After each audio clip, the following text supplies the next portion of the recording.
Have you ever wondered about the role that thermal paste plays in the cooling performance of your PC? We're going to talk about what thermal paste is, how it works, how often you have to change it, and we're going to crack open this 8.5-year-old Dell and apply new thermal paste to its CPU to see what kind of impact it has on cooling performance in this old computer. That's coming up next right here on Tech Talk.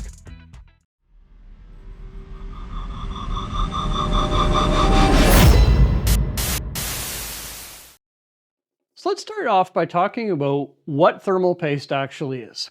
You see, when you've got a CPU, this is an old Ryzen 5 1500X, and you've mounted a cooler to it that has a finned aluminum heatsink, there has to be good contact between the top of that CPU and the bottom of the heatsink in order for heat to transfer well from the hot CPU to the cooler heatsink. Now, you might think that the surface of a CPU is flat, the bottom of your heatsink is flat, so when you put one to the other, you should have a good mounting surface there so that heat can transfer from the CPU to the heatsink. But that's not actually the case. What happens is there's small imperfections in the machining of both, even very microscopic imperfections. And what that does is it leaves a thin layer of air sandwiched between the heatsink and the CPU. Now, one thing we know about air is that it's actually a pretty good insulator when it comes to heat transferring. When you've got two metals touching each other and in very close contact, they'll transfer heat quite quickly, whereas air will impede that flow. It's almost like wrapping your CPU in a small blanket. So in order to make sure that heat comes out of that CPU, it's drawn into the heatsink where the fan can blow air over it and cool it off, we need to have something between the CPU, the top of the CPU, and the bottom of the heatsink that gets rid of any air, so that those two surfaces are in as near perfect contact as can be. And so what you end up with is you end up with thermal paste. And what thermal paste does, it's a compound of it's various compounds that are mixed together and applied to the top of the CEU. And it makes sort of like a jelly type consistency. Some are a little bit wetter, some are a little bit drier, but it's a soft consistency so that when you put the air cooler on top of the CPU, it fills any voids, even very, very small ones, between the top of the CPU and your heatsink. And because of the compounds that are in your thermal paste, it's designed to actually facilitate drawing that heat out of the CPU and bringing it up into your cooler and into your heatsink. So that's why thermal paste is such an important part of the cooling system of your CPU. If you're running a CPU that's used for gaming or content creation or any, heavier activities, computing activities, that CPU is going to get hot. And in order to make sure that that CPU lasts a long time, that your PC runs reasonably cool and quiet, you need to make sure that your cooler is working effectively. Even if you've got a very, very expensive, very high-end cooler, if you don't have an effective layer of thermal paste between the cooler and the CPU, it's not going to do its job very well. And in fact, you may end up destroying your CPU. So that's the role of thermal paste. That's why it's so important. And here's what we're going to do today. I have this Dell PC. Now, the manufacturing date on this PC is August of 2016. So this thing is 8.5 years old. Now, from information I got out of the BIOS, I know that this PC was originally owned by Sprint Communications. And if you know anything about large faceless corporations and their computers, typically they buy hundreds, if not thousands of them, they throw them under desks, they use them, they let them become full of dust and hair and clipped toenails, and then when, 4 or 5 years has gone by, they get rid of them, they sell them off to a reseller who refurbishes them and puts them back on the market. Now, I know that refurbishers generally do not remove coolers from CPUs. They blow the thing out, they clean it up, they put a new OS in it, and they sell it. I know for a fact that Sprint Communications, there's no way they ever removed the heatsink off of this computer. So I'm pretty sure, I can say with a high degree of confidence that in 8.5 years, the heatsink's probably never been off of this computer. It's very, very hard to guarantee. I can't guarantee it. High degree of confidence says it's not. So this thermal paste should be somewhat degraded by now. Typically, the recommendation is to replace your thermal paste every 3 years or so, just to make sure that it's still in good condition, it's still conducting heat effectively, it hasn't gone, thick and gummy. So I'm just wondering, if this is 8.5-year-old thermal paste, if we put a new layer of thermal paste on that CPU, what's it going to do to the performance of the cooling system? Everything in this computer is absolutely stock. It's the stock Intel i5-6500. It's the stock Intel cooler. I've reset all the BIOS settings to the factory settings. So I haven't done anything to this. This is just like it would have come from the factory. And what we're going to do is, I have blown it out though. I've gotten the dust out of the interior just to give the cooling system the best chance it has. So what we're going to do right now, we're going to plug this computer in and turn it on. We're going to run Prime 95 to stress test the CPU. We're going to use hardware info to measure the temperatures, and we're going to see what the cooling system performance is. We're going to run Prime 95 we're going to time it for 4 minutes. We're going to see what the maximum temperatures are, and then we're going to replace the thermal paste only. Put everything back together, run the same test again. Let's see what kind of difference it makes. So hang on for that. All right, so now what I've done is I've set the computer up, got it plugged into my monitor. I've got hardware info running because that's going to give us the temperatures of all the cores as we conduct a CPU torture test. I've got OBS running, which is recording my screen as we do the test, and I've got Prime 95 running. Now, Prime 95 is software that's designed to test CPUs under load. It's great for testing for thermals. So what we're going to run is the small FFT test. And that's going to generate a bunch of heat in the CPU. It's going to run all the cores at 100%. We're going to see how hot it gets. And what I'm going to do is I'm going to time this test for exactly 4 minutes. Hardware info is going to record for us the maximum temperature that each core of the CPU gets to. Then we're going to take the computer apart. We're going to replace the thermal paste. We're going to run this test again and see if it makes any difference in the temperatures. So let's go ahead and we're going to get this test underway. And again, that's a small FFT test, and okay. Okay, we're gonna let that run for 4 minutes, and then we're gonna take a look at what the results are. Okay, so we let that test run for a full 4 minutes, and we have some pretty interesting results here. When we look on hardware info at our maximum temperatures for this run, all the cores ran between 72 and 75 degrees Celsius. Now, when I ran this test, it's interesting. Sometimes I find running Prime 95, the temperatures shoot right up and then that's it, and they level off. This one I noticed there was a gradual rise in the heat, and it kept rising, and even after 4 minutes, the temperatures were still going up. So it's interesting that the 4 minute mark, this is the numbers that we got. Now, let's then take this computer apart. We're going to open it up. We're going to take all the guts out of it. We're going to take the cooler off. We're going to apply a new coating of Maxter CTG8 thermal paste. And this is an interesting thermal paste. It's kind of middle of the road thermal paste. That's why I'm using it. It's not horribly expensive. It's not a really high-end performer. It's right in the middle of the pack. It's great for, gaming PCs. It's great for office PCs. Anything where there's not like, a huge overclock and tons of heat. This is an excellent option. It's really, really easy to work with, which I like. And just so you know, this computer, by the way, this Dell, it is a Core i5-6500. So it is a little bit of an older one, but it's going to be interesting to see what kind of condition that thermal paste is in when we open it up. So let's get to working on this computer. I have to admit, I have a real love for these small form factor PCs that are made by companies like Dell and Lenovo and others. The cases are just so well put together. They're so convenient. They're easy to take apart. Oftentimes, they're practically toolless. I really like working on them, and they're often very good PCs. So what we're going to do is we're going to take apart all of these various components. This one is interesting. Dell has this nice little shroud that helps to direct cool air to the CPU cooler. I kind of like that, and it just comes apart by spreading the two arms. It's sort of a neat feature of these PCs. They're very, very easy to take apart. Now I'm going to grab my toolbox because we're going to need it. The Phillips head screwdriver is always your friend when you're working with computers. You know what, I've unplugged the computer, so I'm not going to get electrocuted, which is always a good thing. And now we're just going to work at taking off this cooler. Now, when I take off coolers, I treat it like I do the lug nuts on my car. I do a crisscross pattern, undoing each screw a little bit at a time. Because what that does, if you just totally undo one screw and then totally undo the other, you end up with 1 or 2 screws at the very end that have a whole lot of tension on them. And that can cause problems for your motherboard, it can cause problems for the cooler, for the CPU. So what you want is to have that tension come up more or less evenly off the CPU, rather than have one corner at the end that's very bolted down really tight, and then the other 3 are undone completely.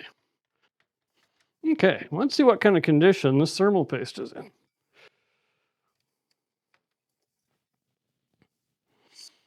Well, that's really interesting. So this is kind of interesting. When we look at the CPU, only a little bit of thermal paste actually was left behind on the CPU. It's just a little bit of spotting here. The rest of it was left behind on the cooler. So I'm not exactly too sure how the coverage was here, but the paste itself actually is absolutely hard. It's flaking off on with my fingers. So yeah, that paste is well past its prime. It's hard as a rock. Like I can rub the bottom of the cooler with my finger and nothing's coming off. It shouldn't be like that. So I'm going to go grab some rubbing alcohol and some Q-tips and some paper towel, and we're going to get this cleaned off. You know, people have a lot of their own ideas about how you should go about cleaning thermal paste, old thermal paste off of coolers and CPUs. I don't get too spazzy about it. You know, people talk about lint-free cross and all this stuff. I just use paper towel and Q-tips. Once everything's off and I know that there's no thermal paste left, I take a blower and make sure there's no dust sitting on the surface of the CPU. Now this one's probably going to take a little bit of time because this stuff is really stuck on here and old. Yeah. You know what? I'm going to take a little bit of a break while I scrub all this off, and I'm going to get right back to you. Alrighty then. I'm going to go out on a limb and I'm going to suggest that yes, this was definitely the original thermal paste on this CPU.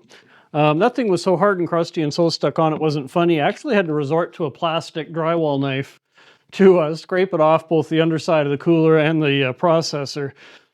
Now, if you ever get in a situation like that where you've got really, really stuck on thermal paste, don't ever use anything metal, because even a small scratch in the bottom of your heatsink for your cooler, because this is fairly soft aluminum, even a small scratch will really hurt the performance of the cooler. So you never want to take anything to it that could scratch. Something plastic is fine. And then always a good rubbing with rubbing alcohol and a soft cloth or with a little bit of paper towel, just to make sure you don't have any oils from your fingers and everything is nice and clean and off of there. And what I always like to do, just to make sure it's a dust-free surface, I take my little portable blower and I just blow everything out.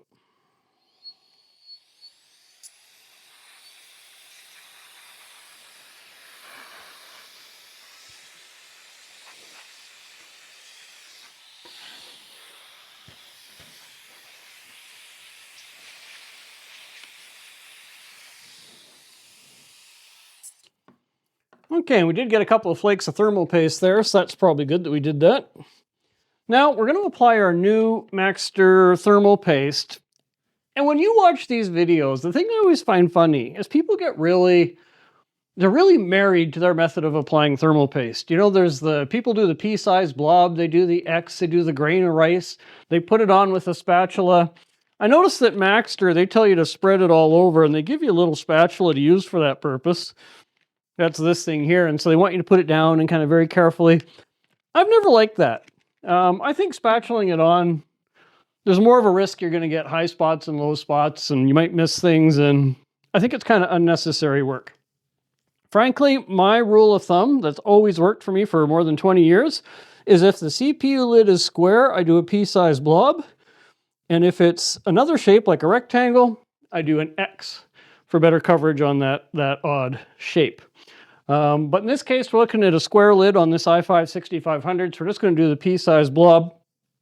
And what I always like to do with these, when I'm putting it down,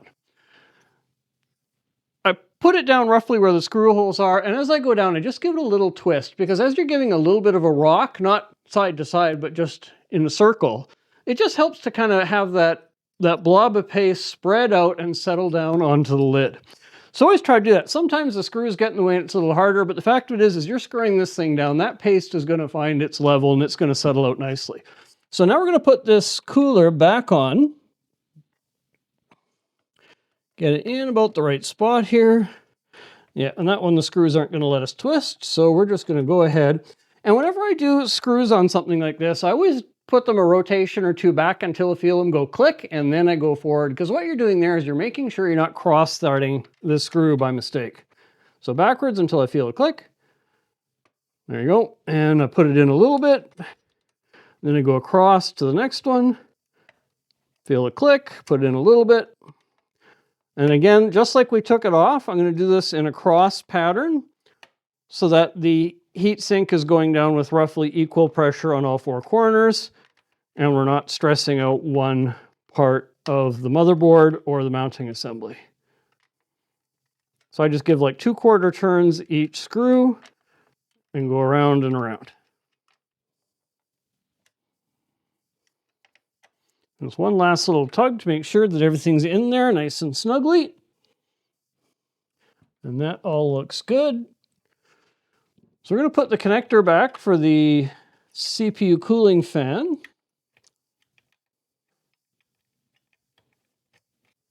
There, that's good there.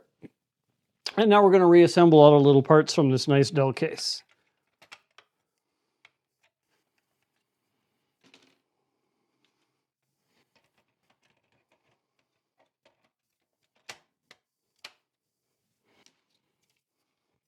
And again, I do love the way these PCs go together. They're so simple to work on.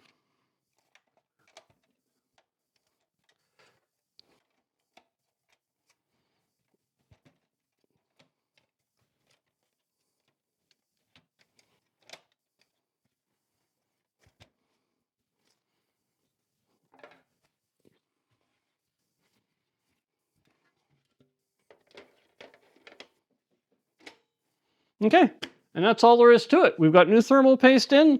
The unit's all back together. We can plug this back into our monitor and into our wall. We can fire it up and see what she does.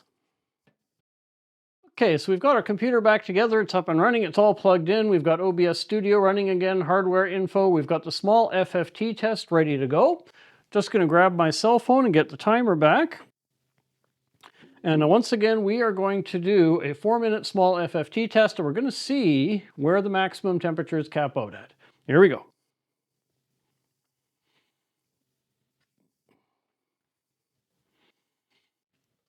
Okay, so we've now allowed the full 4 minutes to pass on that Prime 95 small FFT test, and what do we find? Well, on our first run, before we had applied the new thermal paste, we had 4 core temperatures that range from 72 degrees Celsius to 75 degrees Celsius. After applying the thermal paste, running the exact same test for the exact same amount of time, we're getting temperatures between 70 Celsius and 73 Celsius. So if anything, there's about a 2-degree variance in temperature based on the new thermal paste.